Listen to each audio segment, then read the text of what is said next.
starting from this module, we are going to be basically looking at the basics of the Unix file system and start looking at some of the commands that you would typically require to work on a Linux based system. So, first let us try to define whenever we talk of file, what exactly is a file from the context of any kind of a Linux platform.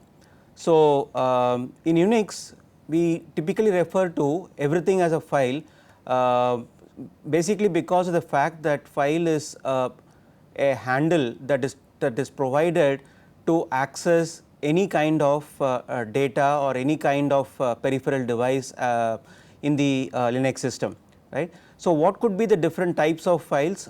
So, there could be regular files.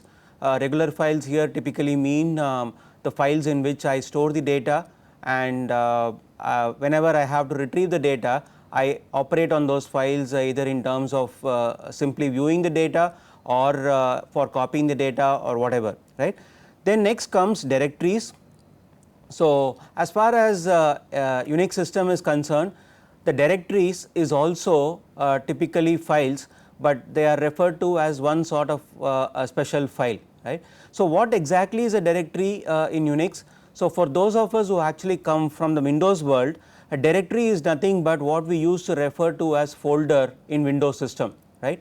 So, directories are typically files, and if you try to see the contents of the directory, it will be the list of files that is actually present and which has been created inside that particular directory.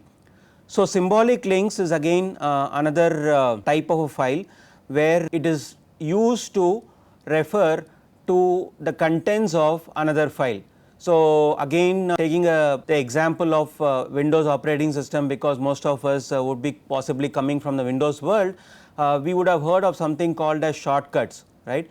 So, symbolic link is typically the mechanism by which shortcuts are really implemented on the Unix operating system, and we will be basically seeing how the symbolic link typically works in our subsequent modules.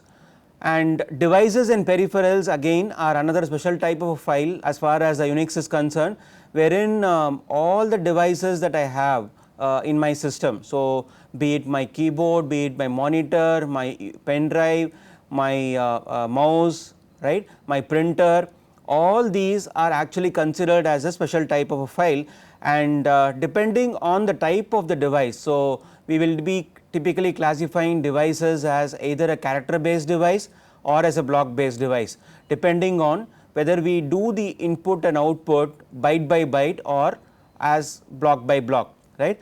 So, depending on the characteristic of the device, I would be appropriately reading and writing the data from the device.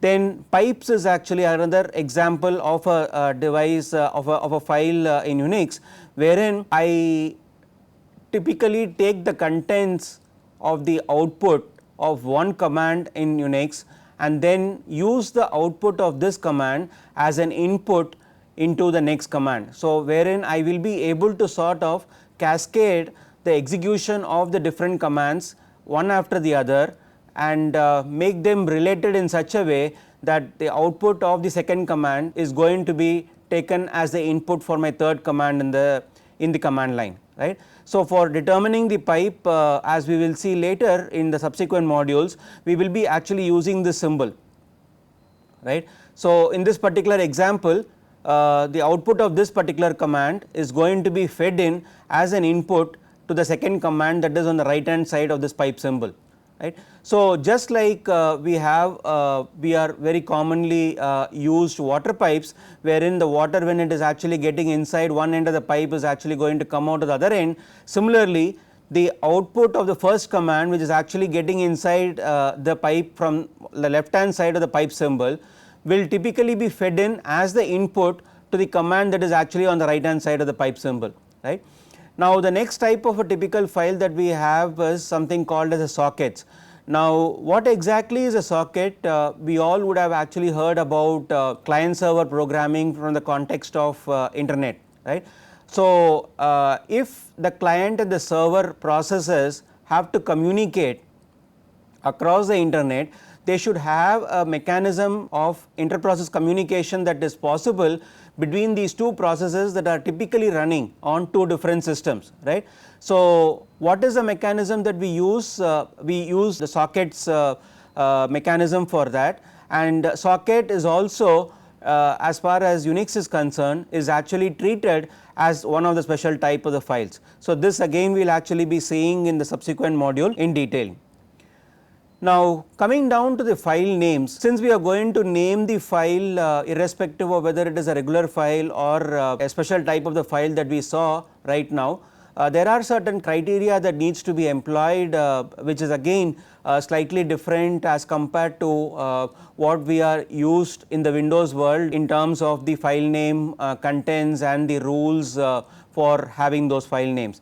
So, some of the very important characteristics that we need to remember whenever we name a file in the Unix operating system is that the file names are typically case sensitive.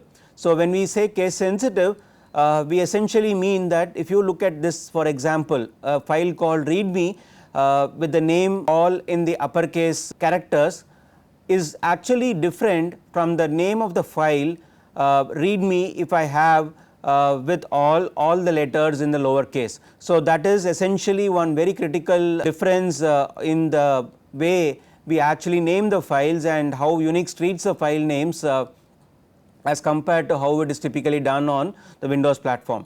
So, and secondly, there is no obvious length limit. I could typically have the file names extending to a very large size, so that it becomes more readable as compared to having any restrictions on the name of the file. Thirdly, file name basically contain any character. So, it could really have a white space, it could have the letters in the capital case or in a smaller case even in the mix of cases, but one character that it cannot have is basically the slash character. We will see subsequently down below in this module on why this particular character cannot be there, but other than this character you could typically have any character as part of the file name. So, file name extensions are not mandated here and also not interpreted separately, and it is just used for some sort of a convenience for sort of easy recollection later on what possibly this particular file is internally containing, right. So, some of the examples of the file name are actually mentioned here. So, as you see, the first file readme does not have any extension mentioned, but it is still considered as a valid name as far as Unix is concerned. And then there is another file name Windows bug list which actually has a space character, a white space character in the middle, but the file name is actually Windows bug list all put together, and it is not to be considered as two different file names, one file name as Windows and another file name separate file name as bug list, right. So, I could also have two different extensions with the dot character, and if you see this example, this is the example with the name as dot bash rc. So, in Unix all file names that actually start with dot as a first symbol is actually treated as what is called as a hidden file. So, again in Windows just for comparison purposes we would have actually come across some files which are actually marked as hidden, which will not be visible by default, right. So, unless and until you enable the view hidden files parameter, the files that has been marked as hidden will not be visible in your Explorer window. Similarly, any file names that are actually starting with dot in Unix is considered as hidden file, which will not be listed by default unless and until we actually use one very specific option to the Unix command. So, how is the entire file system structure going to be, and what are the main components of the file system? That is something which is little important for us to understand, because we would be needing to navigate my entire file system structure for doing various operations and making use of the OS itself, right. So, the slash as we were just discussing in the previous slide is a special character that is actually denoting the root directory. So, this is basically the starting point of my entire file system as far as the different directories and subdirectories and files are concerned. So, all the files are actually going to be starting from this root directory, which is denoted by this / character, right. There is a directory called bin under root which essentially contains all the system commands that could really be run by the normal users for utilizing the operating system functionalities. So, all common commands that needs to be executed by a typical non-privileged user will be available under this bin directory. Then there is a next directory called as a boot, in which I will have all the kernel images and the configuration files required for the kernel at the time of boot up of my system. I have a directory called dev which is basically containing all the special files that represent my devices. So, as we were discussing in the previous slide, in Unix all the devices that I have on my system, whether it be my monitor, whether it be my keyboard, mouse, my printer device, my Wi-Fi modem, whatever it is, my hard disk, all these are actually considered as device special files, and all these device special files are actually having an interface under the /dev directory for them to be accessed. For example, I could have a file called HTA, which is a special device file under the /dev directory, which could possibly represent my IDE hard disk, right. Then there is another directory called etc under the root, in which I will have all the system configuration files that are required for my system to function properly. I have a directory called home under root, which has the home directories of all the users who have been created on this system. So, since Unix is basically a multi-user operating system, on any kind of a typical installation you will find more than one user minimally, and each user will have something called as a home directory that you will find under the /home directory in my system. Then there is a directory called lib, which basically contains all the shared libraries that my applications and products that have been installed on the system is going to be actually making use of. So, there is a lost plus found directory in which any files that has got corrupted will actually be kept for retrieval subsequently. There is a directory called media under root which will typically contain the mount points for all the removable media that I would possibly be trying to use on my system. So, I could possibly be inserting a CD drive, I could be inserting a pen drive, I could be inserting printer connected onto my USB port. So, all these are actually considered as removable media, and the /media directory will typically be containing the mount points of all this removable media before which they can all be made use of. Then MNT under the / is basically considered as the mount point for all the temporary file systems that needs to be mounted. So, if I connect for example a USB hard drive into my USB port, and let us say there are two different file systems available on the hard drive, then under /MNT I will have two different directories that is created, each of them being used for mounting each of those partitions in that hard drive. So, /OPT is basically used other than /user/local, wherein all the products that are optionally installed by the system administrator on the system will typically get installed by default in this particular location.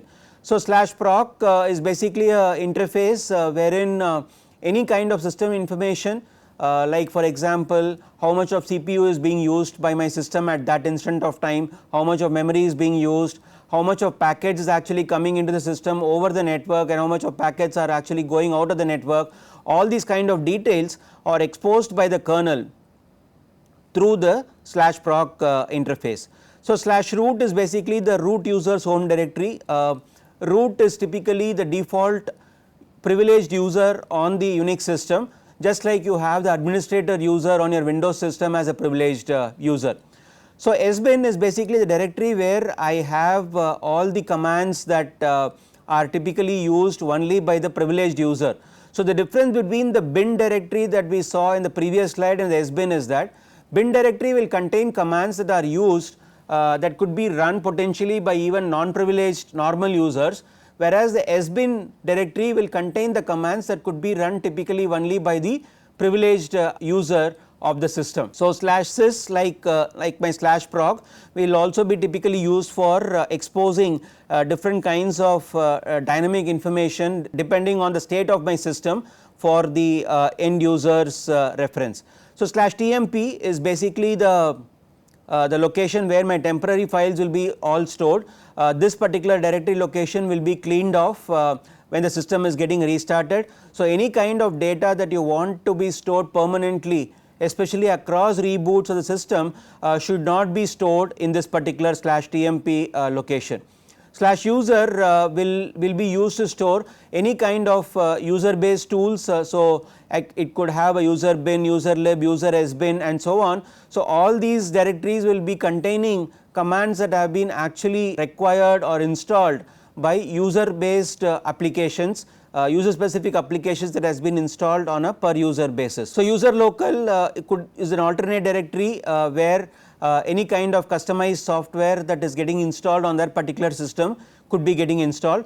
Where is basically a directory where all kinds of log or any kinds of mail related files for that particular system will be getting stored. And just like OPT and /user local, the /where directory is also typically used by the optional products that are installed on the system by the system administrator. Now, coming down into the file paths, so it is very important to understand how can we access a file depending on where the file is located. So, for that Unix defines something called as a file path. So, a path is basically a sequence of nested directories with a file or a directory at the end separated by the / character. Now, why is this / character chosen as the delimiter or the separator between the different parts of my path is basically because, as we just saw, the / is basically the root of the file system, and because of the fact that it is actually used as the root of the file system, the same / character is also used for differentiating between the different components of my path. So, whenever we refer to a path, there are two different possibilities here. One, what is called as a relative path, and another what is called as an absolute path, right. Now, the relative path is identified whenever the path is actually specified without the leading /, right. So, the relative path for a particular file name, if it does not start with the / character, that means it is actually relative to the current directory. So, if I am in my particular home directory and if I refer to the path as like this document/fun/microsoft_jokes.html, I am basically telling the OS that I am having a directory called documents in my current directory. Under that I have a directory called fun. Under that there is a file called Microsoft_jokes.html which is to be referred by me right now. Okay, so that is the reason why we are calling this as a relative path. Again, relative path would mean that my path is not actually starting with a / character. The absolute path is something that irrespective of whatever is my current location, I will be referring to the file name in the absolute path starting from the root directory. So, if you see in the absolute path in this particular example, you find that it is starting with the / character, right. So, I am basically saying with this absolute path that under / there is a directory called home. Under this home there is something called as a bill, there is a directory called bill. Under this particular directory called bill there is a subdirectory called bugs.